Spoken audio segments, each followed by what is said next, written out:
Thank you for having me here today.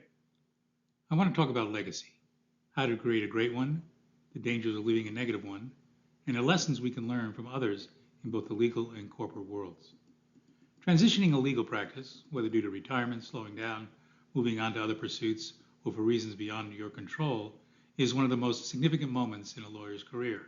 Indeed, it may be the most important moment as they reflect on what they've built, the lives they've impacted, and most importantly, the legacy they leave behind. But before we dive into transitioning a practice and leaving a legacy, I'd like to tell you a bit about myself. I tell you this not to impress you, but to hopefully inspire you and leave you with the presentation saying, hey, if that guy could do it, so can I. I attended the University of Rhode Island from 1968 to 1972 and graduated with a BA in political science, although most would say I majored in partying. It was during the height of the Vietnam War when tensions throughout the nation were high and students on campuses throughout the country were rebelling. It was the age of sex, drugs, and rock and roll. I got pretty good at 2 out of 3. I'll leave it to your imagination to decide which ones they were. Needless to say, my academic career wasn't exactly stellar.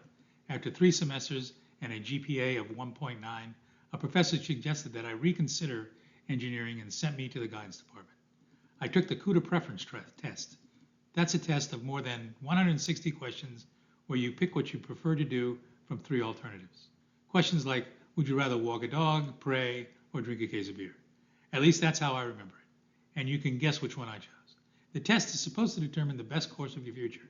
After reviewing the test, I was called back into the office of the head of guidance. She told me she'd never seen a score as high as mine for a specific occupation. I was thrilled. For once, someone tried to get to know me before making assumptions on what I should be. I asked what? She replied, forestry. Forestry? I asked in shock. You mean like in Smokey the Bear? Obviously offended, she responded, the name is Smokey Bear, not Smokey the Bear. After about 10 seconds of thought, I asked her, so tell me, which university majors will accept my engineering credits so I can graduate on time? It turned out the choice was philosophy or political science. My frat brothers told me philosophy was hard, so poli-sci won by default. By my senior year, I had managed to get my GPA up to a whopping 2.6. Still unsure of what I wanted to do, but convinced it wasn't forestry, I took the LSAT. I scored very high, a 740 out of 800. Ha! I figured that score would get me in despite my GPA. I applied to 12 law schools, schools like Virginia, William & Mary, and Florida. I got rejected by every single one of them. So I took a job with Liberty Mutual Insurance Company, or Slippery Mutual as we like to call it, as a claims adjuster, investigating car accidents and slip and falls. I figured out pretty quickly that holding reserves was something Liberty didn't like. So like a drunk sailor, I started spending their money and settling cases. In no time, I got promoted to a trial adjuster. That meant I took on cases in active litigation, working side by side with the lawyers. Watching them, I decided, hey, I can do what they're doing. So I applied to 12 more law schools, all different than the first try. But I lowered my targets to schools like Suffolk, New England, and Salmon P. Chase. I got rejected by every single one of them. Then I received a mailing piece from a brand new law school, the Franklin Pierce Law Center, inviting me to apply. I later discovered they got my name from Suffolk's rejection list. I applied and was the last person admitted to the first class. At Pierce, I finally applied myself and graduated at the top of my class. But with a degree from an entirely unknown law school, job prospects were slim to none. My choices were to accept an offer to work with my brother-in-law, a Rhode Island real estate lawyer, accept an offer from the Army to enlist in the JAG Corps, or go to NYU and get an LLM. I chose NYU. After NYU, I got a job with an entertainment law firm specializing in music litigation, representing some of the top acts in the country for copyright and trademark infringement. I was back in rock and roll and surrounded by drugs, hanging out at clubs like the Bitter End, Purple Hundred, and CBGB. After a year, I decided that unless I was destined to become an alcoholic or a drug addict, I had to get out to survive. I consulted Martindale Hubbell, the only law directory of law firms in 1977, and sent my resume to every law firm in New York City that specialized in copyright and trademarks. I got one response and was hired as an associate at Hall Dickler, Lawler, Kent & Howley as the 19th lawyer. I quickly learned that I must build my own business book unless I wanted to be a prisoner of billable hours. So I read as many business books as possible and started writing business plans, analyzing my strengths, weaknesses, opportunities, threats, and setting goals, establishing specific tactics to achieve them. It was basic business planning as old as dirt and taught in every business school, but it was not taught in law school. And I realized that most lawyers with large books got them either by luck, by inheritance, or by knowing someone. It worked, so I stuck to the same format of preparing written business plans every year of my career. The rest is history. From scratch, I built an 8-figure practice. I ran Hall Dickler for 15 years, became a named partner in 1990. In 2004, we merged Hall Dickler into Reed Smith and entered the world of big law. I served on the executive committee as a practice group leader, as the office managing partner for an office of more than 250 lawyers. I was a top 20 earner for years and made millions. And to be honest, it wasn't that hard. It was just essential business planning. So like I said, if I could do it, so can any of you. But what happens when you start approaching your use by date? The point at which you need to seriously think about letting go and moving on. Not only for yourself, but also for your family, your clients, and your colleagues. It happens to everyone. It's inevitable. I came to that realization when I was 68 and had in mind to run for global managing partner. In checking the partnership agreement on the nomination and election process, I realized that at the end of the year that I turned 70, I was automatically de-equitized. The term for global managing partner was 3 years, so I couldn't run. That got me to thinking about what I should do.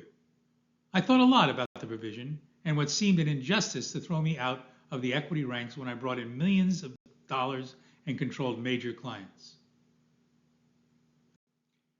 But I came to realize that the clause in the partnership agreement was the firm's way of telling older lawyers to move on. It wasn't personal. I could have stayed on until someone told me to leave. Many, if most partners, do exactly that until they run out of options or just fade away. That wasn't for me, and I suggest it shouldn't be for you either. So, when I got over feeling like a jilted lover, I realized that the process was necessary for the firm's and my successors' long-term health and welfare. And quite frankly, for me too. I had a wonderful client named Eddie Phillips. He was a third-generation Minnesota distiller and son of the famed columnist Dear Abby. In 1996, he introduced Belvedere and Chopin vodka in the United States with an initial investment of $1 million. He made that back in the first year. In 2004, he sold the business to LVMH for $700 million at the height of the brand's popularity. As he walked down the street one night in Paris, where we negotiated the deal, I asked him why he was selling when the company was doing so well. He replied that in business, you need to separate the success of the venture and the value you're adding to it. At some point, your contribution fades as the company grows, and staying on only will harm the enterprise in the long term. So rather than just hang on until I died at my desk, I decided to pivot and change my business planning from growth to transition. I decided I would control my destiny through the same kind of focus that helped me build my practice. Aside from ensuring my financial package was fair, my most important goal was to leave a legacy that empowered those who would work with me for so many years. We all want to be remembered. The only real question is what we want to be remembered for. And that's what we're going to be talking about today. How you can embrace inevitable irrelevancy on your terms. How you can deal with moving on in an organized, productive manner. Sure, you may have your finances resolved when the time comes, but are you emotionally prepared? Do you know what you want to do next? Or will you be led by others? It can be a very rude awakening when you realize that you're not adding truly measurable value to your practice or to the advancement of the firm and those with whom you work. Or worse, you're beginning to trail off, lacking the energy of your more youthful days. Of course, you can keep billing hours and creating revenue, but is your performance optimal for growth and future generations? That's a tricky question to answer. Much, or perhaps even most, of what I say will be familiar to you. I am not reinventing the wheel here. You might even ask yourself, is this guy going to say anything I haven't heard before? And that's okay if you ask that. But then ask yourself whether or not you are actually undertaking what I'm suggesting. Do you take any steps to ensure your legacy will be one to admire, or are you just hoping it will? Are you approaching your own legacy as you would prepare a case for trial or strategizing on how you'd negotiate a contract? Business writer Harvey Mackay often talks about learning something from everything you encounter and finding those occasional nuggets of information you didn't know or had forgotten about. Something he calls the blinding glimpse of the obvious. Something you know but missed because you weren't focused. So hopefully some of what I say today will resonate with you as a helpful nugget or an appreciation of the obvious. Your legacy is more than just a reflection of your accomplishments.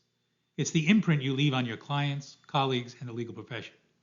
Legacy isn't just about the work you've done, but how you've done it, the relationships you've nurtured, the values you've upheld, and how you prepared the next generation to carry on your work. Do you genuinely mentor and help others? And how good is your reputation among your colleagues and clients? Tough questions, not easy to answer, honestly at least. Do you have a sense of when your time to step away will arrive? Or maybe it already has, and you just haven't seen it. How do you plan to strategically exit your practice? Or is it nothing more than vague concepts and reactions to whatever fate may deliver you? Have you prioritized your relationships? Or is your ego still getting in the way? Are you finding or expanding ways to contribute beyond the firm, beyond your clients? Perhaps community causes are one outlet for that endeavor. Remember, you can't let go until you have something else to hold on to. Adapt, adapt, adapt. If you aren't ready to adjust your tactics and shift with the wind if necessary, you'll sail into a storm. And while you're at it, write down what you've done and why. Create something for posterity. It's important not just for future generations of lawyers in your firm, but also for you and, I suggest, your family. Celebrate the accomplishments of others who will carry on when you leave. You want them to succeed. Indeed, if you're coming from the right place, you want them to do better than you did. And when you exit, do it on a high note. You've earned it. Don't be the last to go or the last to know. Unfortunately, not everyone leaves a positive legacy. Here's a short list of 8 things to consider. Ask yourself, are you holding on too long? Do you have a plan? Are you neglecting important relationships and damaging them in the process? Are you resisting change? Face it, change is inevitable. Resisting it is a waste of energy that you can use to build. Is your ego so sensitive that you can't imagine being gone? Are you tarnishing your past achievements? Are your successors becoming alienated by waiting too long for their opportunities to carry on with your work? And perhaps most of all, are you damaging the organization? I'm not suggesting that the firm's interest trumps all others, but without the institution, there is no home for you or your colleagues. So why not plan for it, rather than let it evolve independently without knowing where it will end? Sadly, most business people are bad personal planners. I found that observation surprising at first. But then I realized that most businesses that fail because their leaders don't plan. They fail to do what every business school tries to teach them. Lawyers, however, are good planners. Planning is ingrained as they determine how they'll prepare to negotiate a contract or try a case. But while they are great advocates for their clients, when planning their own professional lives and the future of their successors, they do a miserable job. It's more luck and reaction than foresight and a proactive plan for the future. So, I suggest you plan for your legacy. The first step was articulated in the 1960s by Albert Humphrey at the Stanford Research Institute, the SWOT analysis. It's the concept I use to both build and transition my practice. First, you look at your strengths, weaknesses, opportunities, and threats you face in transition. A SWOT analysis must be honest, even brutal, to be effective. Once that step is completed, focus on the goals you want to achieve as you move on and pass your business on to your successors. From there, establish specific tactics to achieve the goals. What you are going to do, when you are going to do it, how you are going to do it, and whose help you will need. The more tactics, the better. The deeper the team that assists you, the more likely you'll achieve success. And when you execute, you must be diligent. Adjust the tactics, but not the goals as you move through the process. If you establish the right goals at the outset, ones that can be realistically achieved, they should remain unchanged. Change only your tactics, not your goals. If you are not comfortable with the SWOT analysis, that's fine. It's not the only way to plan, but it may be the simplest and it has been proven over time. Regardless, adopt a different approach if you like, but adopt something. Don't let someone else plan your transition for you.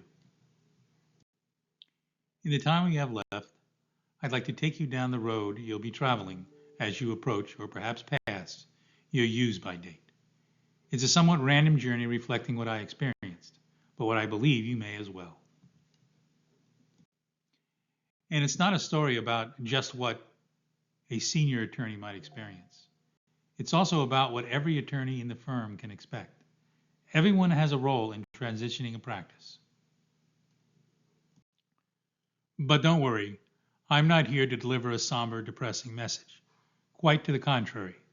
When the time comes to transition your practice, and that time will come, I hope you will welcome it as I did, with open arms, and see it as a rebirth and a new opportunity. But that will only happen if you have a plan. Otherwise, you may face a welcoming committee you prefer to avoid. I've provided a worksheet you can use to start this process for yourself. Try it, or come up with your own approach. I'm not here to preach why it's important that you leave a positive and lasting legacy, nor am I here to tell you there is only one way you should do it. How and when you do it is up to you, but the time will come whether you like it or not. Here's some things I suggest you think about. Ask yourself how well you are at dealing with them. It can be an emotional roller coaster. The external stress brought on by your colleagues, firm, and clients to push your plan along can be emotionally difficult. The more they push, the more you feel left behind. Preventing that requires patience on everyone's part.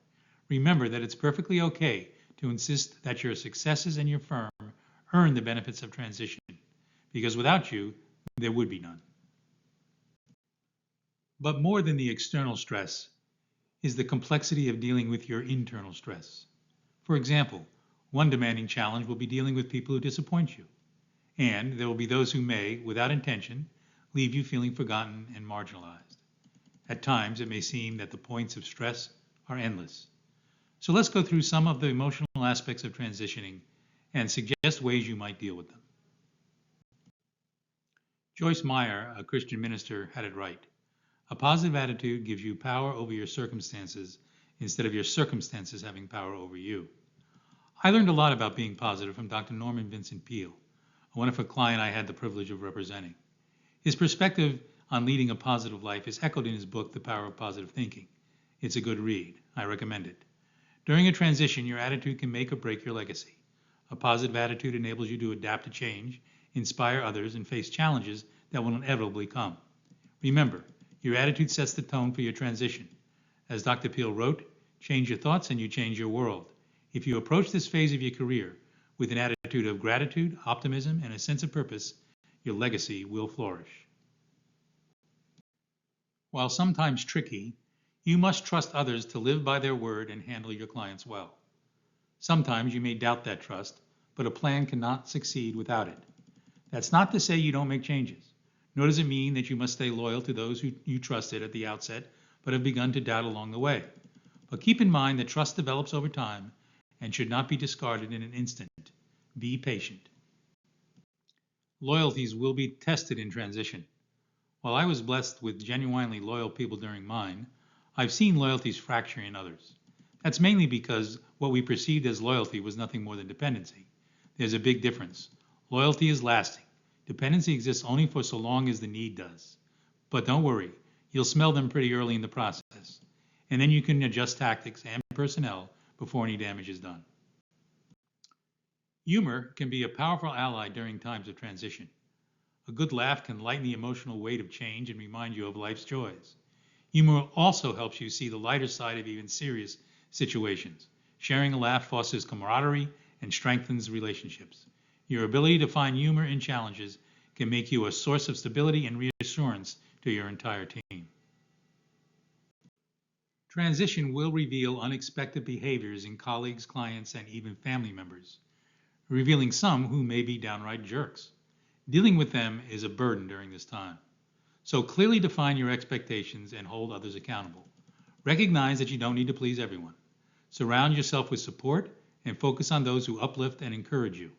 Their positivity will help you navigate challenges. Don't bother with jerks.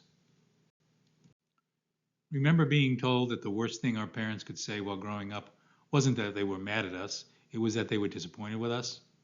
During transition, you may become disappointed with decisions you made in the past, and you may be disappointed with others and how they behave. Perhaps you and others did make some poor choices. Perhaps not. Either way, dealing with the disappointments you'll face is a waste of time. And like it or not, your time is running out. So, use your time wisely, taking your disappointments and those who disappoint you in stride. I love this quote from Ben Azzarello. It says it all, doesn't it? Nobody's angry all the time, unless you're a psycho. Of course, that does not mean you have to be one. Just be able to recognize when you're acting like one. Letting go is hard, and your reaction to someone missing a deadline, making a mistake, or not kissing your ring enough can bring on anger. Try your best not to let that happen.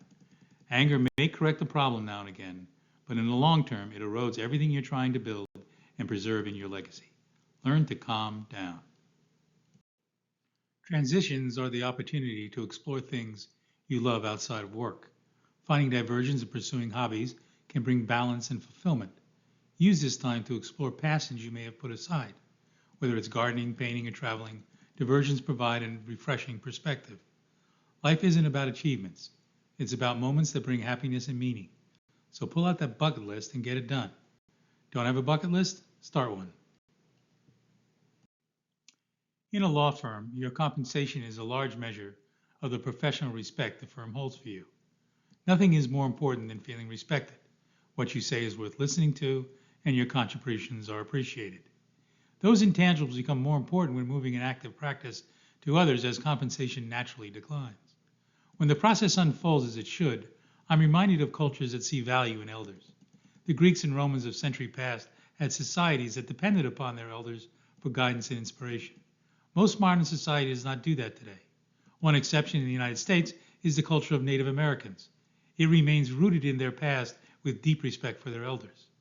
So for younger attorneys who are the beneficiaries of practice being passed down, it does not take a lot to let someone know you respect and appreciate everything they did in the past. Indeed, you may learn something from them. Transparency is critical to avoid unpleasant surprises. You want to make sure a person understands your point. If you are unclear in what you mean, you cannot criticize someone else for misunderstanding. And you'll never get the person to go in the direction you want if you berate or bully them. The only way to ensure you communicate your message is to be transparent about what you want to accomplish, why you are taking the direction you are, how you expect others to take part in the process, and what a person involved can expect as an outcome. Conversely, the other person needs to be as transparent as you are in their ability to achieve what they are being asked to do. Anything less than a balance of mutual transparency will inevitably lead to negative consequences for everyone involved. With good intentions, lawyers say, put it in writing. Practice what you preach. Sometimes the most impactful decisions involve not what we choose to do, but what we choose to stop doing. Creating a do not do list can be a liberating exercise that helps you focus on what truly matters. Reflect on tasks or commitments that no longer add value to your life or happiness. These might include overcommitting to minor responsibilities or engaging in unnecessary conflicts. Learn to say no to activities that drain your energy or distract you from your goals. Delegation is an act of trust and empowerment. Try that. By creating a do not do list, you reduce stress and make space for the priorities and people that truly matter. You can't do this alone. Transitions are not meant to be faced in isolation. Leaning on those around you, family, friends, colleagues, is not a weakness, it's a source of strength. Surround yourself with people who understand your journey and can offer guidance, encouragement, and perspective. Don't hesitate to delegate or ask for assistance. Transitions are an opportunity to involve others and share responsibilities. Remember, success is rarely a solo endeavor. Relying on your support system eases the burden, deepens your relationships, and enriches your legacy. One of the difficult things to accept is that others to whom you delegate a client might not see servicing the client the same way you do. You may need to accept that they have different priorities. They have other clients, some of whom are very important to them, perhaps more important than the clients you delegate. Understanding that can be difficult and frustrating. You might even think of taking a client back, although you likely know that is neither practical nor productive. Ultimately, the litmus test is how your colleague performs with the combination of their clients and the ones you delegate to them. Variations on how to succeed are endless. Part of giving business to others is letting go of it and accepting that your way is not the only way. Let me offer you these 4 observations. Stay professional. Take the high road and don't let disappointment derail your focus. Address behavior directly. Have candid conversations to clarify your expectations and seek understanding. Adapt as necessary. Adjust your plans to protect your legacy and ensure a successful transition. And lastly, focus on the bigger picture. Remember, your legacy isn't defined by the actions of a few, but by how you handle challenges with grace and resilience. Ultimately, your legacy is the culmination of your work, values, and relationships. It's built day by day, not just in the moments of transition. As you reflect on your career, ask yourself, what do I want to be remembered for? How can I ensure my work continues to thrive even after I've left? Consider what we've discussed today. Will you leave a legacy built on integrity and lasting impact? Or will you risk the pitfalls of failing to plan and holding on too long? The choice is yours. Planning thoughtfully and prioritizing the greater good can ensure your legacy is celebrated. If you'd like to keep up with what I'm doing and hear other thoughts, please visit my website and subscribe to my newsletter. You can also follow me on LinkedIn, Substack, and other sites. If you're curious about how I built and exited my legal practice, you might enjoy my book, From Dawn to Dusk, How to Build a Multi-Million-Dollar Law Practice and Then Give It Away. And if you'd like to know more about what many have called a career filled with insane moments, you might enjoy my memoir, Asshole Attorney, Musings, Memories, and Mishaps in a 40-year career. And if you're really interested and looking for even more to read, please visit my author's website for a complete list of my books and the many blogs I've written under the title Things You Should Know About But Don't, where I cover many of the subjects in my novels, from serial killers to police investigations, to space exploration, to social media as a weapon of mass destruction, and more. My next novel, Deadly Bites, is scheduled for publication later this year. Thank you. If we have time, I'd be happy to answer any questions. And I'll be here for the rest of the day if you want to talk further.